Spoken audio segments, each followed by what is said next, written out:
कलशं तत जयमुदीरयेत्। हरे कृष्ण कृष्ण कृष्ण हरे हरे, हरे राम राम राम हरे हरे। परम विजयते श्रीकृष्ण संकीर्तनम श्री श्री कृष्ण चैतन्य चंद्र विजयते तमम्। श्री तत्व विवेक कौमुदी साध्य विवेक आमादेर आलोच्य विषय। गत कयेकदिन যাবত আমরা বৈষ্ণব বিবেক আলোচনা করিয়াছিলাম। সেখানে বৈষ্ণবের তারতম্য, স্বভাব চরিত্র, ভগবত প্রিয়তা গুণ ইত্যাদি বিশেষ রূপে আলোচিত হয়েছিল। অদ্য আলোচ্য বিষয় সাধ্য বিবেক। সাধ্য কাকে বলে? সাধনলভ্য বিষয়কেই সাধ্য বলে। সাধন করে যাকে লাভ করা হয় তাকেই সাধ্য বলে। আর সাধ্যের উপায়কে সাধন বলা হয়। সাধ্য কি? আমাদের জীবনে সাধ্য কি?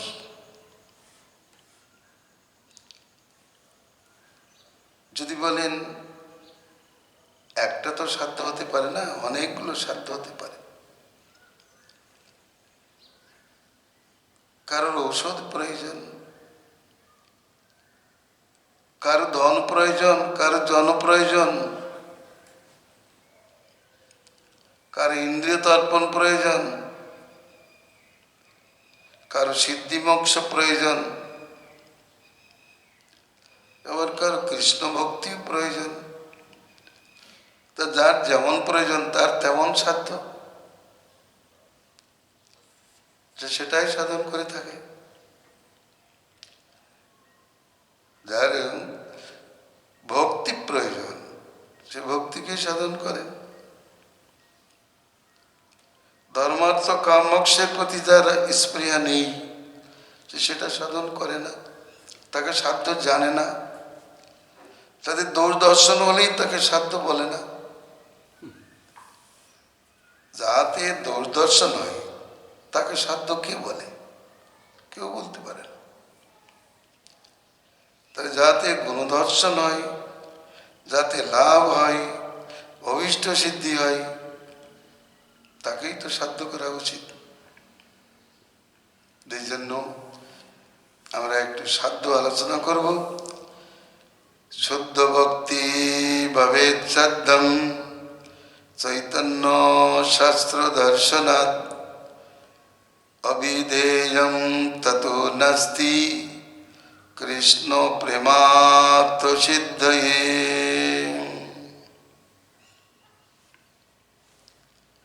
শুদ্ধ ভক্তি সাধ্য তা শ্রীকৃষ্ণ চৈতন্য দেবের শাস্ত্র দর্শন হইতে জানা যায়। তা একমাত্র অবিধেয়, তা বিনা কৃষ্ণ প্রেমার্থ সিদ্ধির অন্য উপায় নাই। চৈতন্য চরিতামৃতে রামানন্দ সংবাদ থেকে আমরা এতটুকু জানিতে পারিয়াছি যে শুদ্ধ ভক্তি সাধ্য। শ্রীমান মহাপ্রভু রামানন্দের কাছে প্রশ্ন করেছেন পড়ো শ্লোক সাধ্যের নির্ণয়।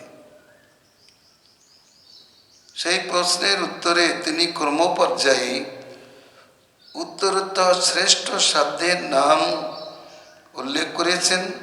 মহাপ্রভু তা শুনেছেন। সেগুলি যেমন বর্ণাশ্রমাচার, কৃষ্ণে কর্মার্পণ, স্বধর্ম ত্যাগ, জ্ঞান মিশ্রা ভক্তি আদি সাধ্য বলে রামানন্দ রায় প্রকাশ করিয়াছেন। পরন্তু শ্রী চৈতন্যদেব একে একে তাদেরকে বাহ্য বলিয়াছেন এবং উত্তর সাধ্যের জিজ্ঞাসা করিয়াছেন। রামানন্দ রায় বলেছেন, বর্ণাশ্রমাচরণে স্বধর্মাচরণে কৃষ্ণ ভক্তি হয়, বিষ্ণু ভক্তি হয়। মহাপ্রভু তাকে বাহ্য বলে উত্তর সাধ্যের কথা জিজ্ঞাসা করেছেন। রামানন্দ রায় তখন তাকে কৃষ্ণে কর্মার্পণ সাধ্য বলিয়াছেন। কিন্তু তাতেও মহাপ্রভু সন্তুষ্ট না হয়ে বললেন, ইহ বাহ্য আগে কহার। এই জন্য বিজ্ঞর রামানন্দ রায় স্বধর্ম ত্যাগকেই সাধ্য বলিয়া নির্ণয় করিলেন, প্রমাণ শ্লোক তুললেন, সর্বধর্মান পরিত্যাজ্য ইত্যাদি। মহাপ্রভু বললেন এটাও বাহ্য, এটা প্রকৃত সাধ্য না, এটা বাহ্য। এর উত্তরে যদি কোনো শ্রেষ্ঠ সাধ্য থাকে তা আমাকে বলো। তদুত্তরে বললেন, তাহলে জ্ঞান মিশ্রা ভক্তি সাধ্য সার। মহাপ্রভু বিচার করে বললেন, না না, এটা বাহ্য। সাধ্য সার সাধ্যই না, তা সাধ্য সার হয় কি? লোকের কাছে সাধ্য সার, চৈতন্যের কাছে বাহ্য।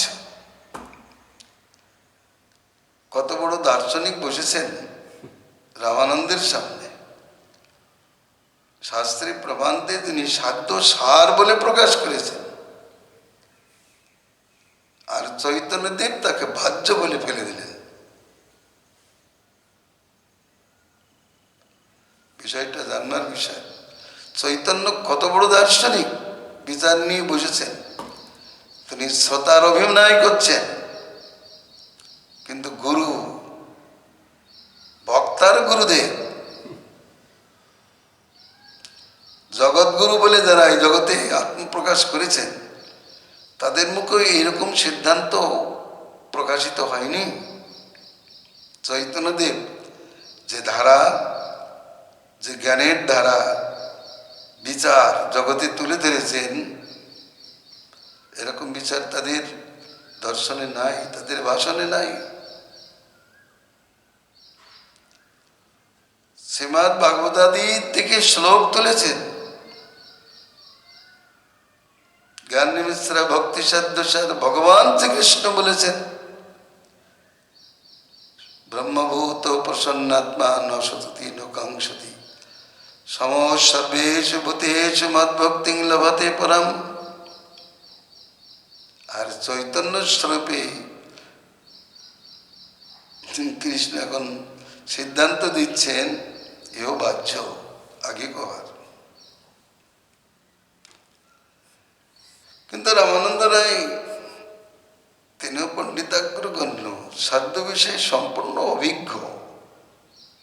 তিনি বলেছেন, তাহলে জ্ঞান সন্না ভক্তি সাধ্য সার। জ্ঞানে প্রয়াস মদবর্ষণমন্ত এব জীবন্তি সন্মুখরিতং ভবদীয় ভর্তম স্থানে স্থিতা সদেবী তনুবাং মনোভি যে প্রায় সজিত জিতপশিস্ত স্ত্রীলক্ষম। এই শ্লোক বলতেই মহাপ্রভু বলেন, হ্যাঁ এও হয়, কিন্তু এটাই যথেষ্ট নয়, আগে কেউ হয়। এই কথাটা বললেন কেন? চৈতন্য কৃষ্ণের বক্তব্য, যা হইতে কৃষ্ণ প্রাপ্তি হয় সেটাই সাধ্য হবে। কৃষ্ণ প্রাপ্তির কথা যাহাতে আছে সেই সাধ্যই আমার স্বীকার্য বিষয়। এতদ্বৈত আমি সমস্ত সাধ্য, অন্যান্য সাধ্যকে স্বীকার করি না। করি আমার কি লাভ? আমার কৃষ্ণ প্রেম প্রয়োজন,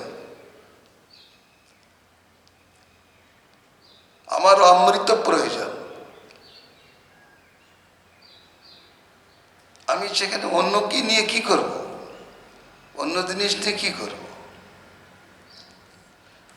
একজনের দোকানে অনেক কিছু আছে, তার কাছে প্রশ্ন করছে আমাকে শ্রেষ্ঠ এই বস্তু দাও, অমৃতদা দাও। তার সামনে কচু, বেগুন, আলু এরকম তুলে ধরলে সে নিবে কি সেটা? আমাকে একটা ভালো সবজি দাও, ফল দাও, সে তার মতো দিয়ে দিল, নেবে কি? নেবে না। তার যেটা প্রয়োজন কি শ্রেষ্ঠ, যেটা শ্রেষ্ঠ ফল আমাকে দাও,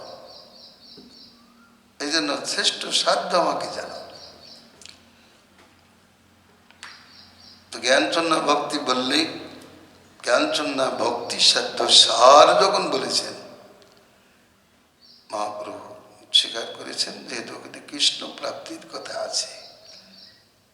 জ্ঞানে প্রয়াস পরিত্যাগ করি সাধু সন্নিধানে অবস্থান পূর্বক তাদের মুখোচ্চারিত হরিকথা যারা কায়মন বাক্যে সৎকার করেন, ত্রিজগতের অজিত ভগবানও তার কাছে জিত হয়ে যান। বা এখানে আছে কৃষ্ণ প্রাপ্তির কথা, কিন্তু বর্ণাশ্রমাচারে কৃষ্ণ প্রাপ্তির কথা নাই, কৃষ্ণে কর্মার্পণে কৃষ্ণ প্রাপ্তির কথা নাই, স্বধর্ম ত্যাগেও কৃষ্ণ প্রাপ্তির কথা নাই, জ্ঞান মিশ্রা ভক্তিতেও কৃষ্ণ প্রাপ্তির কথা নাই।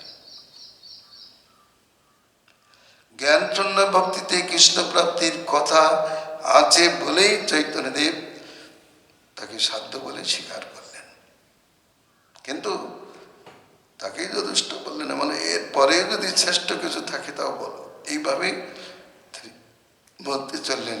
সেই জন্য বলা হচ্ছে চৈতন্যদেবের শাস্ত্র দর্শন থেকে আমরা জানতে পারি যে শুদ্ধ ভক্তি সাধ্য, কর্মমিশ্রা ভক্তি বা জ্ঞান মিশ্রা ভক্তি সাধ্য নহে, বা যোগ মিশ্রা ভক্তি সাধ্য নহে। কারণ কর্ম, যোগ, জ্ঞানাদি সংযুক্ত যে ভক্তি, সেই ভক্তিতে কৃষ্ণ প্রাপ্তি হয় না।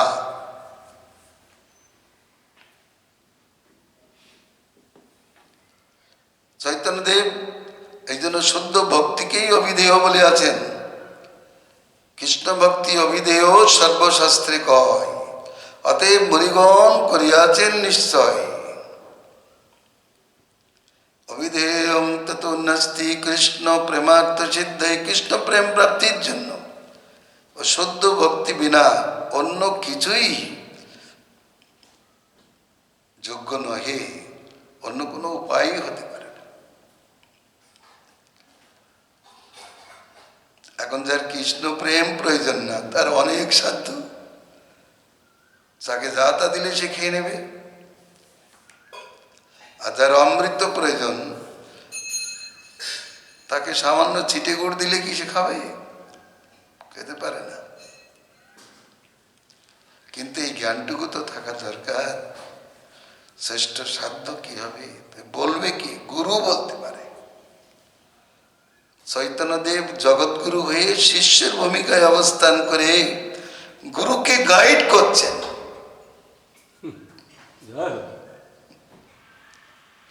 জগৎগুরু চৈতন্যদেব তিনি শিষ্যের ভূমিকায়, শ্রোতার ভূমিকায় অবস্থান করে একজন গুরুকে গাইড করছেন, গুরুর উপর কথা বলছেন, আগে বলো, আগে বলো।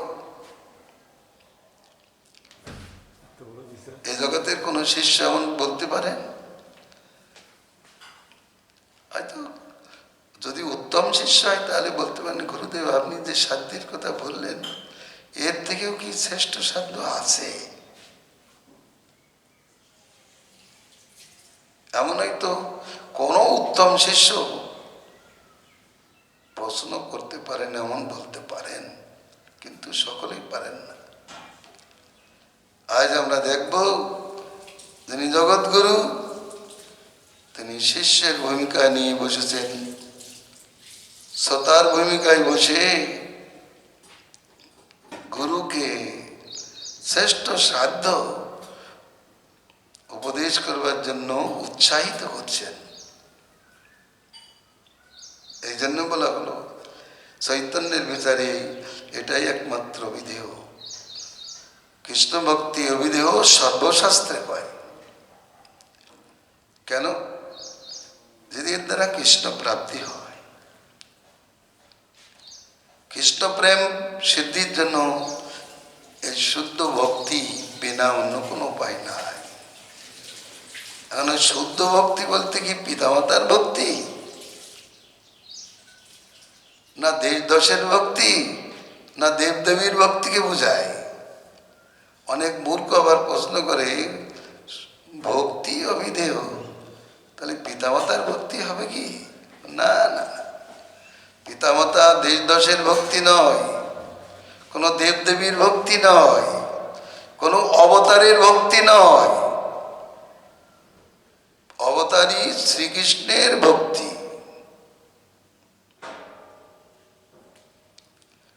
চৈতন্যদেব কোনো অবতার ভক্তিকে সাধ্য বলেননি। দেবদেবীদের কথা দূরে থাক, কোনো অবতারের ভক্তিকেও তিনি সাধ্য বলেননি। তার মুখের কথা কৃষ্ণ ভক্তি অবিধেয়। আবার কোনো কোনো নপুংসক লোক তারা আবার ব্যাখ্যা করতে যায় কৃষ্ণ বলতে সমস্ত ভগবানকে বোঝায় না। চৈতন্যদেব নির্দেশ করে দিয়েছেন কৃষ্ণ বলতে তমাল শ্যামল কান্তি যশোদার স্তন্যপায়ী দেয় সেই কৃষ্ণ। তমাল শ্যামল দিশে শ্রী যশোদা স্তনন্দয় কৃষ্ণ ইতি রূঢ়ি শব্দ সর্বশাস্ত্র বিনির্ণয়। কৃষ্ণ বলতে ভগবত বাচক সকল ভগবানকে বোঝায় না। কেন বোঝায় না? যে অন্য ভক্তির দ্বারা ওই কৃষ্ণ প্রেম সিদ্ধ হয় না। ও রাম ভক্তির দ্বারা, নৃসিংহ ভক্তির দ্বারা, নারায়ণ ভক্তির দ্বারা, বামন ভক্তির দ্বারা, অন্য কোনো অবতারের ভক্তি দ্বারা কৃষ্ণ প্রেম সিদ্ধ হয় না। এত বড় কথা চৈতন্যদেব বলেছেন, তার কথাটা মনে রাখতে হবে, অন্য ব্যাখ্যা করলে হবে না। আমরা আমাদের মতো যদি ব্যাখ্যা করি, টেনে টেনে নিই, অন্য অবতারে লাগিয়ে দিই, ব্যাখ্যা ঠিক হবে না। কৃষ্ণ ভক্তি তিনি মুখে এক মুখে বলে দিয়েছেন কৃষ্ণ ভক্তি অভিধেয় সর্বশাস্ত্রে করা। তার একই কথা বেদশাস্ত্র কয়ে সম্বন্ধ অভিধেয় প্রয়োজন, কৃষ্ণ কৃষ্ণ ভক্তি প্রেম প্রয়োজন।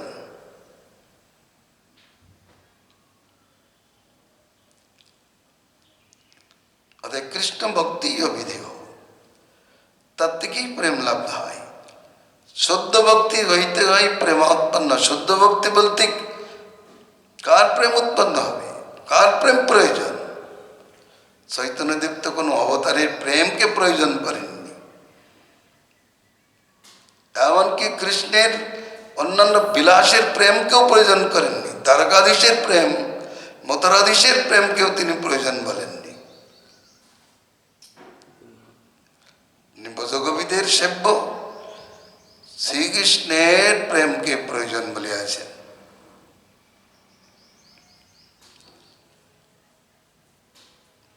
অতএব ওই ভক্তির দ্বারা, যাত্রার ভক্তির দ্বারাই কৃষ্ণ প্রেম সিদ্ধ হয় না। এই জন্য যাত্রার কাছে এটা চাওয়াও যায় না। যাত্রার কাছে মাথা ঠকাইলেও কোনো কাজ হবে না, দিতে পারবে না, দিবে কি করে? নারদ প্রশ্ন করেছেন সদাশিবের কাছে, আমাকে একটু কৃষ্ণলীলা শোনান। তো সদাশিব বললেন, আমি জানি না, বৃন্দাদেবীর কাছে যান, বৃন্দাদেবীর কাছে যাও, তার কাছ থেকে শোনো। তার মানে কি? আমি ওই লীলায় থাকি না? যে থাকে না তার কাছ থেকে কি প্রাপ্তি হবে? হতে পারে কি?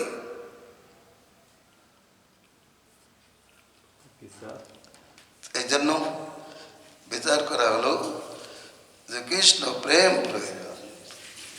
শুদ্ধ ভক্তি হইতে হয় প্রেমা উৎপন্ন। অতএব শুদ্ধ ভক্তির কই লক্ষণ। এখানে শুদ্ধ ভক্তি বলতে কার শুদ্ধ ভক্তি? কৃষ্ণ। কৃষ্ণের শুদ্ধ ভক্তি হইতে প্রেম উৎপন্ন হয়।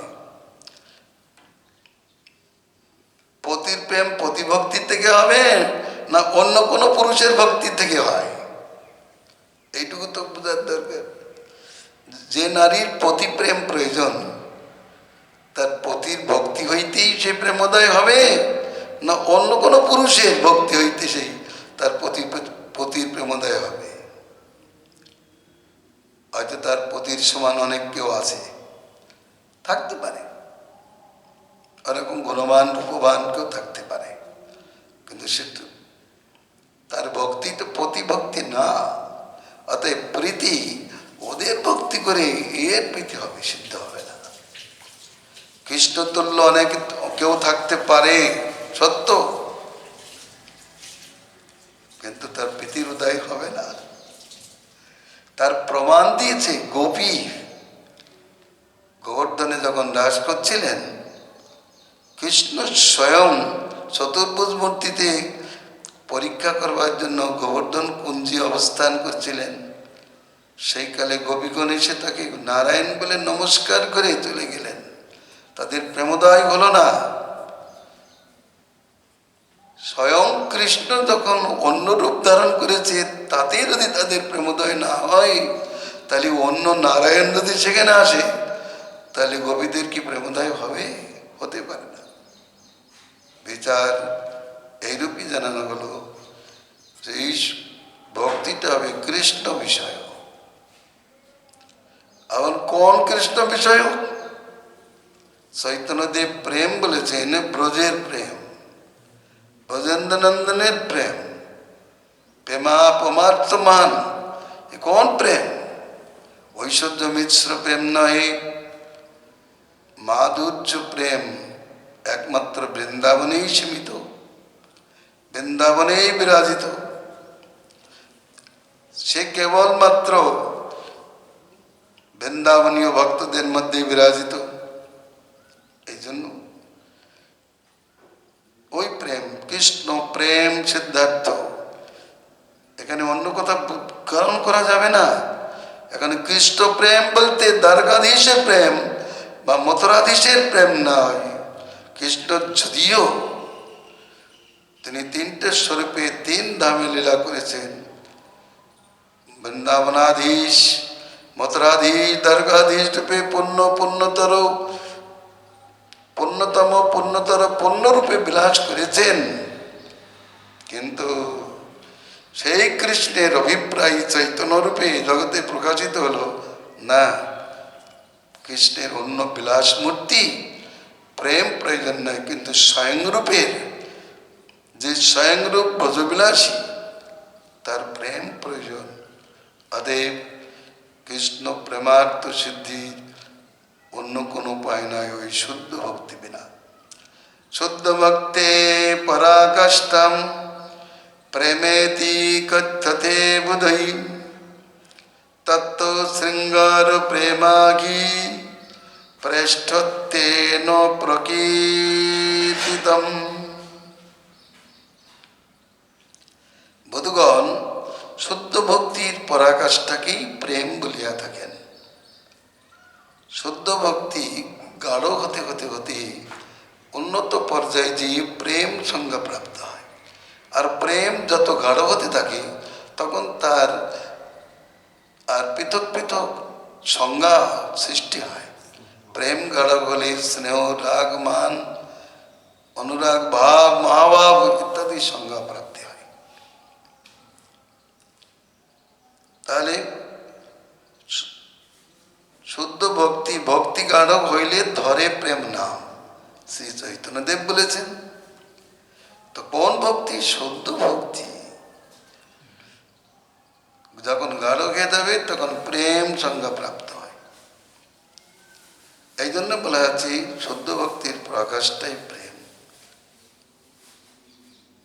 সেখানে গোপী সেব্য শৃঙ্গার জাতীয় প্রেমই কৃষ্ণের অতি প্রিয় রূপে কীর্তিত হয়ে আছে। যেমন মহাপ্রভু বলেছেন, প্রভু কহে এই শ্রদ্ধা বোধি সুনিশ্চয়। চৈতন্যদেব শুদ্ধ ভক্তিকে সাধ্য বলে স্বীকার করার পরেও আরো অগ্রসর হতে বলেছেন। রামানন্দ রায় তার প্রথমে বলেছেন প্রেম ভক্তি সাধ্য সার, তারপর বলেছেন দাস্য প্রেম, তারপরে বলেছেন সখ্য প্রেম। সখ্য প্রেম সর্বসাধ্য সার। মহাপ্রভু বলেছেন এ উত্তম, আগে কহার। তদুত্তরে তিনি বাৎসল্য প্রেম সর্বসাধ্য সার বলেছেন। চৈতন্যদেব তাহাকেও উত্তম বলেছেন, বলার পরে বলছেন কিছু আগে আর, কিছু আগে আর। তখন তিনি কান্ত প্রেম প্রেম সাধ্য সার যখন বললেন মহাপ্রভু বললেন হ্যাঁ, এটাই সাধ্যের অবধি। শুদ্ধ ভক্তি থেকে আরম্ভ করে কান্তা প্রেম পর্যন্ত যে সাধ্যের বিচার হলো, তার মধ্যে এই কান্ত প্রেম হলো অবধি, মানে শেষ সীমা। প্রভু কয় এই শ্রদ্ধা বোধি সুনিশ্চয় ইত্যাদি পদগুলো ভালো করে বিচার করতে হবে। গোগ্রাসে খেলে কি খেলাম তার কোনো বোধই হয় না, কিন্তু আস্তে আস্তে চাবিয়ে চাবিয়ে ধ্যানের সহিত যদি খাওয়া হয় তাহলে তৎবিষয়ে জ্ঞান হয়। চৈতন্য চরিতামৃত শুধু রিডিং পড়ে গেলে হবে না, ধ্যানের সহিত পড়তে হবে, বিচার করতে হবে। পূজ্যবার ভক্তিদায় বন মহারাজ বলেছেন যা পড়বে তা আবার বিচার করবে।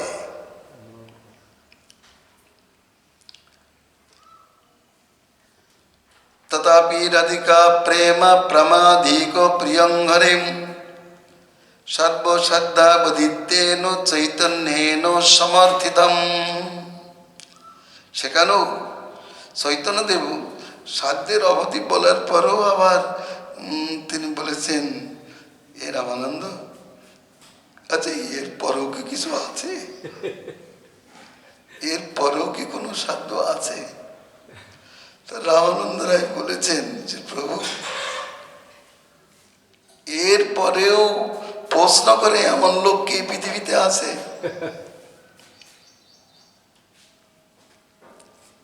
পৃথিবীতে কি এমন লোক আছে যে এর পরেও প্রশ্ন করে? কিন্তু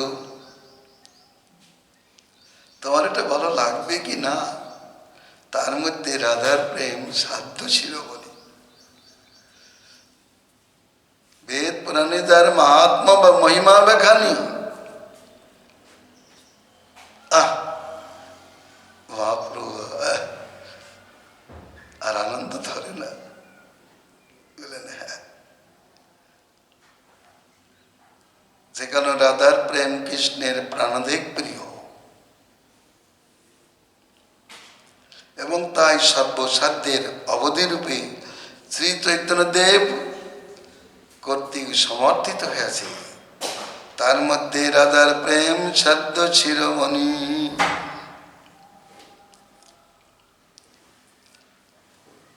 তাহলে আমরা ভালোই বুঝতে পারলাম এতগুলো সাধ্য, কতগুলো বাহ্য, তারাও এই জগতের সাধ্য বলে আছে। এগুলোকে একদম ফেলা যাবে না, এটা ঠিকই। যারা কৃষ্ণ ভজন করবেন তারা উচ্ছৃঙ্খল নহেন, তারা কৃষ্ণে কর্মার্পণ তো করেনই, যা কিছু করেন কৃষ্ণকে সমর্পণ করেন, করতে হবে। যৎকরছি যদনাশী না করলে কৃষ্ণ ভক্ত হবে কি করে? কৃষ্ণ প্রেম হলো আর উনি পশুর মতো যেখানে যা পেলে তাই খেয়ে নিল। প্রেম সাধনা বুঝতে হবে, যে প্রেম সাধন করবে সে কি যেখানে সেখানে খাবে, যেসব বিষয়ে আলোচনা করবে তা নয়। এবং কৃষ্ণ প্রীতার্থী অখিল চেষ্টা নিত বলে স্বধর্ম ত্যাগ, তার প্রয়োজন সে বর্ণধর্মের প্রতি আসক্তি পরিত্যাগ করবে, তা না হলে সে কৃষ্ণ প্রেম সাধনায় থাকতে পারবে না। অতএব এগুলো তাদের কিন্তু আছে, তবে জানতে হবে।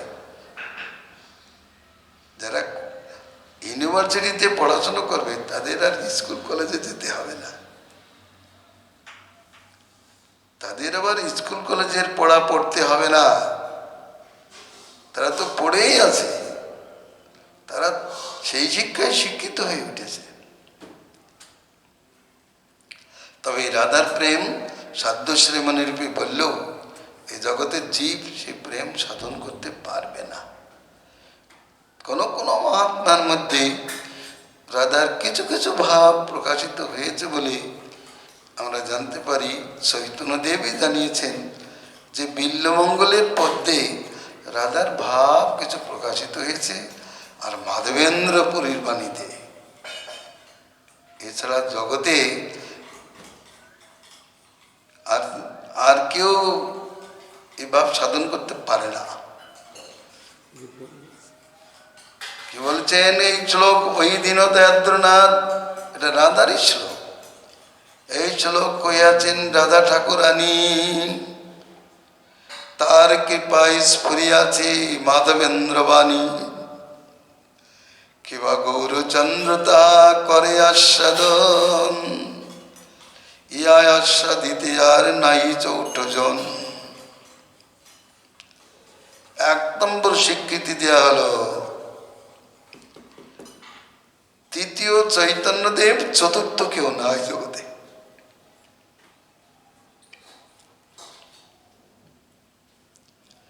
তবে যেটা নাই, যে সাধ্যের কথা বলা হলো কেন?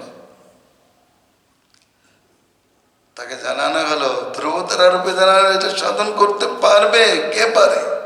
ও মাধবেন্দ্রপুরী গাইতে পারে, ও হেমাটেমা গাইতে পারে না।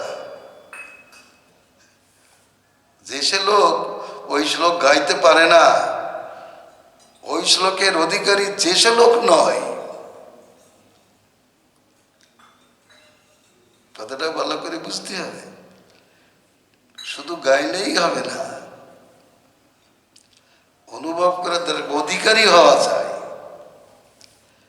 স্পষ্ট করে বলে দিয়েছেন চৈতন্য চরিতামৃতে, রাধার কৃপায় মাধবেন্দ্রপুরীতে এটা স্ফূর্তি প্রাপ্ত হয়েছে। আর সে রাধা ভাবে ভাবিত স্বয়ং কৃষ্ণই গৌররূপে তা আস্বাদন করেছেন। আর সেই সত্য নাই, কে পারবে, কে করবে? রাধারানী সেজে বসে গেলে কি রাধারানী হবে? কখনো না। সাজলে হবে না, তার অনুগত কিছু ভাব আস্বাদন করতে হবে, দূর থেকে দেখতে হবে। আমি যদি ভাবকেলি দেখাতে যাই ওই দীনদয়াদ্রনাথ বলে, হবে না, ওই সত্য নাই তো। চোখে জল আনা যাবে, কিন্তু সেই সত্যে প্রতিষ্ঠিত হওয়া যাবে না। তবে দেখতে হবে, ওই ভাব দেখে চমৎকৃত হবে। সেই জন্য বলছেন ওটা সাধ্য শিরোমণির স্বরূপ। বিবিধেষু চ শাস্ত্রেষু সাধ্য বাহুল্য মিক্ষতে, তত স্বল্প ধিয়াং সাধ্য নির্ণয়ং ন ভবেদিহ। বিভিন্ন শাস্ত্রে বিভিন্ন সাধ্যের বিষয় বর্ণিত আছে। এই যে আমাদের শাস্ত্রে তো একটা শাস্ত্র না, খ্রিস্টানদের একটা বাইবেল শাস্ত্র, মুসলমানদের এক কোরআন শাস্ত্র, আর শাস্ত্র নেই। আর আমাদের বেদ, পুরাণ, তন্ত্র, ইতিহাস, এত শাস্ত্র। আর সেই সমস্ত শাস্ত্রে বিভিন্ন স্থানে বিভিন্ন সাধ্যের বিষয় বর্ণিত আছে। সাধ্যের বাহুল্য নিবন্ধন, সাধ্য বহু বর্ণিত আছে বলিয়া তথা মতদ্বৈততা হেতু একজন একটা শব্দ বলেছে, আর একজন তাকে ওভারটেক করে আর একটা শব্দের কথা বলেছেন। অতএব মতদ্বৈততা হেতু অল্প প্রজ্ঞাবানদের পক্ষে, অল্প বুদ্ধিমানদের পক্ষে সাধ্য নির্ণয় করা কঠিন হয়ে পড়ে। কোনটা যে নির্ণয় করবে তা করতে পারে না। তারা যথার্থ সাধ্য নির্ণয় করিতে যাইয়া ভ্রান্ত দশায় উপনীত হয়। সেই জন্য যুক্তি, চৈতন্যের জীবনাদর্শ, চৈতন্যের শিক্ষা আদর্শকে অবলম্বন করে আমরা যুক্তি প্রমাণের মাধ্যমে উপযুক্ত সাধ্যের কথা আলোচনা করিব। গোবিন্দেতি মঙ্গলম, গোবিন্দেতি সুন্দরম। হরে কৃষ্ণ কৃষ্ণ কৃষ্ণ হরে হরে, হরে রাম